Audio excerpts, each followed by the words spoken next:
Good morning. যারা 2023-2024 সালের silver zone international অলিম্পিয়াডস এর বিভিন্ন বিষয়ের পরীক্ষাগুলো দিয়েছিল লেভেল 2, তাদের মধ্যে ম্যাথ, ইংলিশ, সায়েন্স এবং স্টেম এই সাবজেক্টগুলোর রেজাল্ট অ্যানাউন্স হয়েছে। এই রেজাল্টগুলো কিভাবে চেক করতে হবে সেটা দেখাবো এই ভিডিওতে।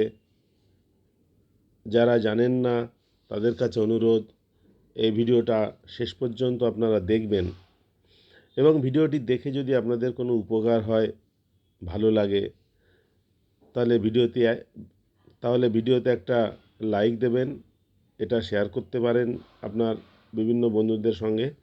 আর চ্যানেলটি যদি সাবস্ক্রাইব করা না থাকে তাহলে অনুরোধ থাকবে সকলেই চ্যানেলটিকে সাবস্ক্রাইব করবেন। চলে আসি রেজাল্ট কিভাবে চেক করতে হবে সেই বিষয়ে। এই রেজাল্ট চেক করবার জন্য আমাদের প্রথমে দরকার হবে সিলভার জোন ইন্টারন্যাশনাল অলিম্পিয়াড বিভিন্ন পরীক্ষার জন্য প্রত্যেকটি সাবজেক্টের আলাদা করে এরকম একটি এনরোলমেন্ট টিকিট দিয়েছিল, সেই টিকিটটি হাতের কাছে রাখতে হবে। আমরা প্রথমে গুগলে গিয়ে সার্চ করব সিলভার জোন, অল্প একটু লিখলেই হয়ে যাবে SILVER।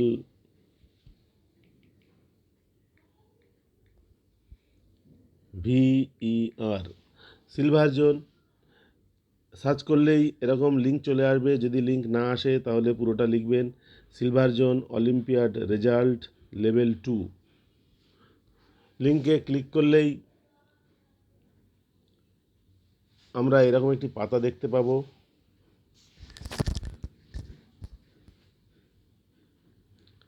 সিলভার জোন অলিম্পিয়াডের অফিসিয়াল পেজের এরকম একটি পাতা আসবে রেজাল্টের। এটাকে স্ক্রল করলে প্রথমেই কতগুলো শূন্যস্থান দেখা যাবে। এগুলো ড্রপ ডাউন অ্যারোর মাধ্যমে সিলেক্ট করতে হবে, কোনোটা আবার লিখতেও হবে। সিলেক্ট অলিম্পিয়াড প্রথম ঘরে আছে, এখান থেকে আমরা কোন অলিম্পিয়াডের রেজাল্ট চেক করব সেটা সিলেক্ট করতে হবে। এখানে ক্লিক করলে সাবজেক্টগুলো দেখাবে, যে সাবজেক্টগুলো এখানে দেখাচ্ছে সেই রেজাল্টগুলো পাওয়া যাবে। আমি সায়েন্স অলিম্পিয়াড লেভেল 2 এর রেজাল্ট চেক করতে চাই, সুতরাং সায়েন্সকে সিলেক্ট করলাম, এখানে উঠবে। এরপর আছে এক্সাম লেভেল, এখানে হাত দিলে লেভেল 2 এটা দেখাবে, কারণ লেভেল 1 এখন আর দেখাবে না। এনরোলমেন্ট নম্বর লিখতে হবে এনরোলমেন্ট টিকিট থেকে। এই যে 12 অঙ্কের এনরোলমেন্ট নম্বর আছে এটি লিখতে হবে। এস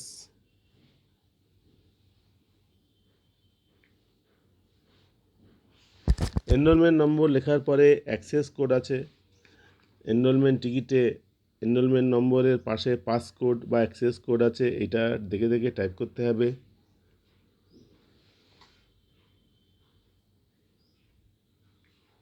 BRKZ7 পাসকোড টাইপ করার পরে পার্টিসিপ্যান্টের নেম লিখতে হবে, কে পরীক্ষা দিয়েছিল তার নাম।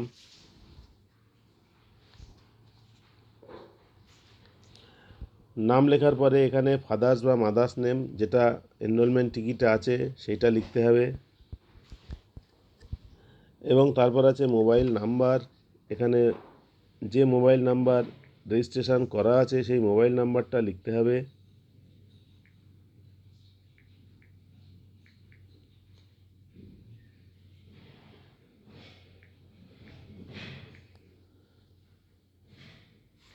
মোবাইল নাম্বার লেখার পরে ইমেল আইডি লিখতে হতে পারে। মোবাইল নাম্বার লেখার পরে ইমেল আইডি লিখতে হবে, যে ইমেল আইডি রেজিস্ট্রেশন করা হয়েছিল সেই ইমেল আইডিটা লিখতে হবে এবং তারপর আছে একটা ক্যাপচা কোড, এই ক্যাপচা টাইপ করতে হবে এই শূন্যস্থানে।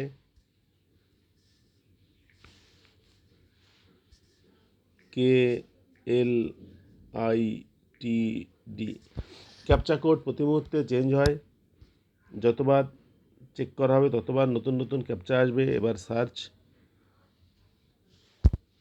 সার্চ করলেই রেজাল্ট দেখা যাবে, স্টুডেন্টের নাম, লেভেল 2, ক্লাস, এনরোলমেন্ট নম্বর, কত পেয়েছে, মেডেল পাবে কি না।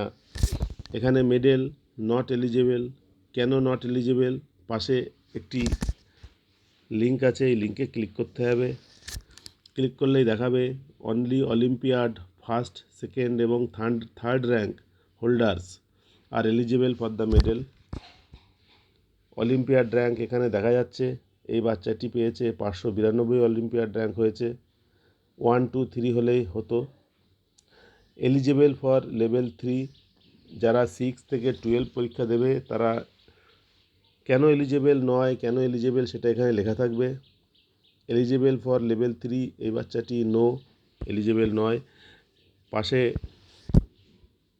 এখানে একটি লিঙ্ক আছে, olympiad first rank holders from class 6 to 12 are eligible for level 3, এই বাচ্চাটি ক্লাস 3তে পড়ে, সেই জন্য এলিজিবল নয়। 6 থেকে 12 পর্যন্ত এলিজিবল। এইভাবে রেজাল্ট চেক করতে হবে। কোনো মেডেল থাকলে নিচে ছবি দিয়ে দেখাবে, অনেক সময় গিফট কুপন থাকে সেটাও দেখাবে, সেই গিফট কুপন ব্যবহার করে পরে বই কেনা যাবে অপেক্ষাকৃত কম দামে। এই হচ্ছে আজকের ভিডিও, কিভাবে লেভেল 2 এর রেজাল্ট চেক করতে হবে সেটি আমি দেখালাম। আজকের ভিডিও এখানেই শেষ করছি, পরবর্তী কোনো ভিডিওতে আবার কথা হবে। ভিডিওটি দেখবার জন্য সকলকে ধন্যবাদ, নমস্কার।